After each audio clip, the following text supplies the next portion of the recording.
नमस्कार, प्रणाम। सामान्य विषय से हटकर जो कर्माकर था, हम मेलापक की चर्चाएं कर रहे थे ना। आज एक नए विषय की बात करते हैं, एक आवश्यक विषय की बात करते हैं। वह हमारे विद्यार्थी, हमारे विद्यार्थियों का जीवन, वर्तमान का परिवेश, उनमें उत्पन्न होने वाली हताशा, कुंठा, अवसाद, तनाव, एंजाइटीज, इन विषयों को लेकर के अक्सर सुनने को मिलता है ना कि अमुक विद्यार्थी ने आत्महत्या कर लिया, या अमुक विद्यार्थी असफलता से निराशा होकर तनाव में चला गया, उसमें डिप्रेशन पैदा हो गया, ऑब्सेशन पैदा हो गया।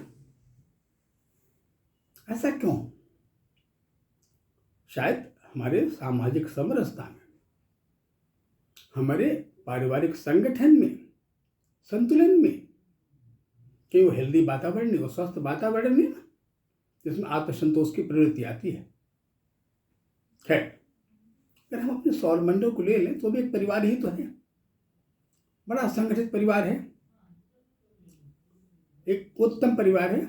लिखा भी गया ना, सूर्य चंद्रम तो राजा नो, जो सूर्य और चंद्रमा है वो राजा रानी की तरह हैं, और मंत्री गुरु भार्गव और जो आचार्य बृहस्पति शुक्र हैं, ये दोनों मंत्री हैं। मंत्री माने काउंसलर, मंत्रणा देने वाले, सलाह देने वाले। सुकुमार बुध हैं, मंगल सेनापति हैं, और शनि सेवक हैं, दासत्व हैं, सेवा का डिपार्टमेंट के पास है। ये परिवार बड़ा संगठित परिवार है। यही कारण कि यह परिवार इतने बड़े शिष्य को लेकर चल रहा है। इस परिवार से हमें प्रेरणा मिलती है, इस परिवार से बड़ी शिक्षा प्राप्त होती है। यह विषय जो सौरमंडल को लेकर बना है, इससे बड़ा सलाह मिलता है। ये बड़ा काउंसलिंग का सब्जेक्ट है, प्रेरणात्मक है। अब होता क्या कि आज के तारीख में जो जीने का तरीका आ गया ना, परिवार की दो सत्ताएं हुआ करती हैं। एक कहते हैं संयुक्त परिवार, एक कहते हैं न्यूक्लियर फैमिली। जो संयुक्त परिवार होता है उसमें कई सारे मेंबर होते हैं। न्यूक्लियर में लिमिटेड मेंबर होते हैं ना, माता पिता, उनके बच्चे हो गए, एक दो बच्चे जितने हो, जितनी संख्या हो। दोस्तों, हम कंपटीशन के युग में आकर के बड़ी तेज भागने की कोशिश कर रहे हैं। हम एक मैकेनिकल प्रोडक्शन की तरफ बढ़ रहे हैं।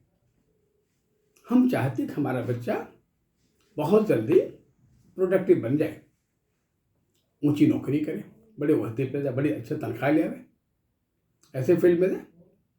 बात ठीक है, पर किसी से कोई उम्मीद करने, अपेक्षा करने से पहले यह आवश्यक है जानना होगा कि उसकी साइकोलॉजी क्या है, अगले का मुझसे क्या एक्सपेक्टेशन है, क्या अपेक्षा है। संबंधों में संवेदनाओं का जो आदान प्रदान है, वो संबंधों के आधार को मजबूत बनाता है। अपेक्षा कर लेना, दूसरे के पार्ट को न समझ पाना, ये बड़ा विषादपूर्ण कारण होता है। ग्रांटेशन ले लेना कि मेरा बच्चा तो यही बनेगा, हम उसको यही बनाएंगे। हम रचनाकार नहीं है।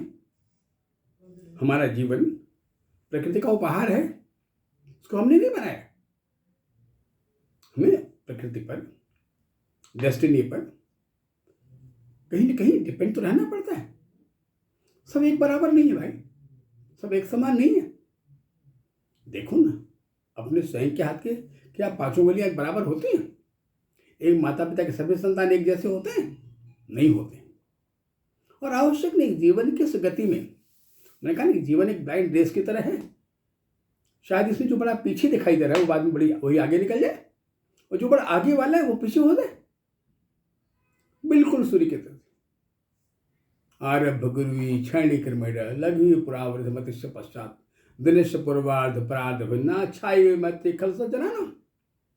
सूर्य को देख लो, जो अपराह्न का दोपहर के बाद का सूर्य होता है ना, आरभ गुरुवी, बड़ा प्रकाश वाला होता है, बड़ी गर्मी, बड़ा उष्मा वाला, बड़ा तेज होता है।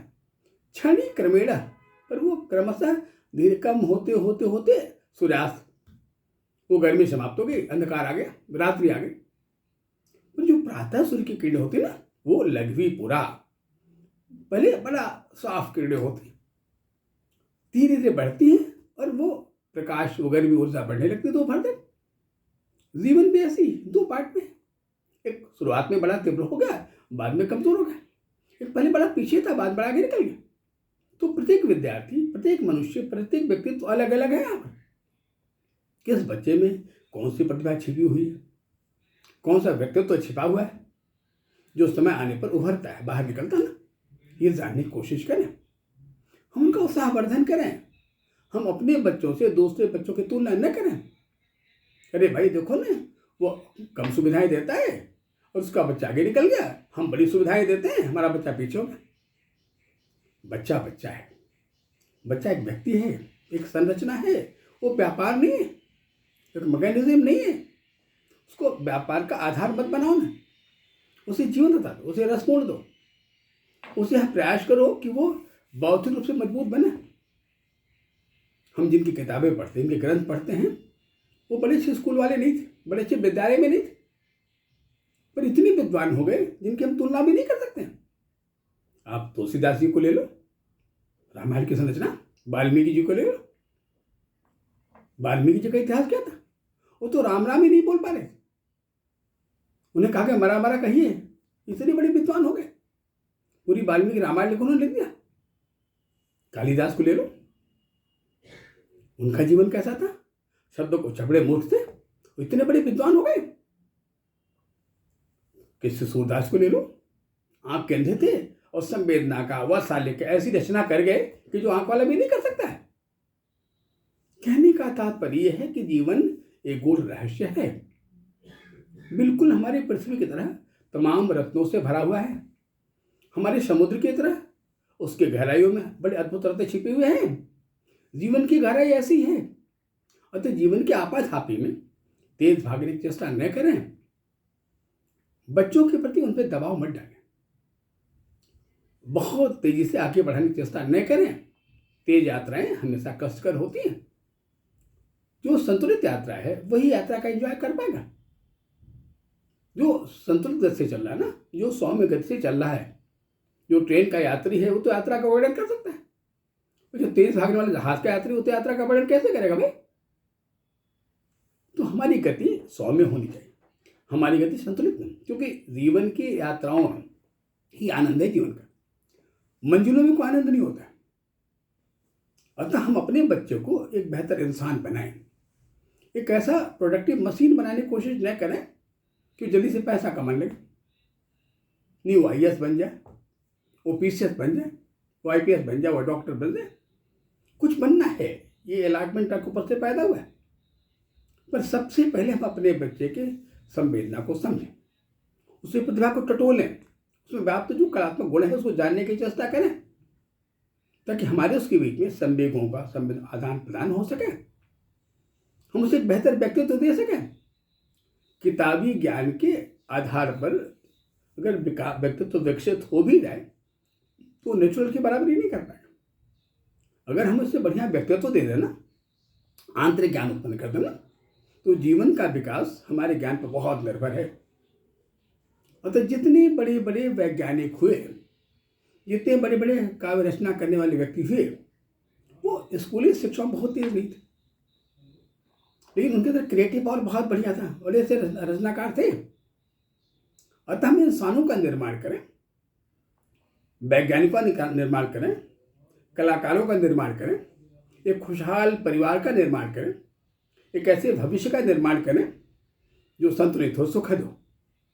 ये आज के बच्चे हमारे यही कल के सिपाही हैं, यही कल का होने वाला अगला परिवार है, यही हमारे बुढ़ापे के सहायक हैं।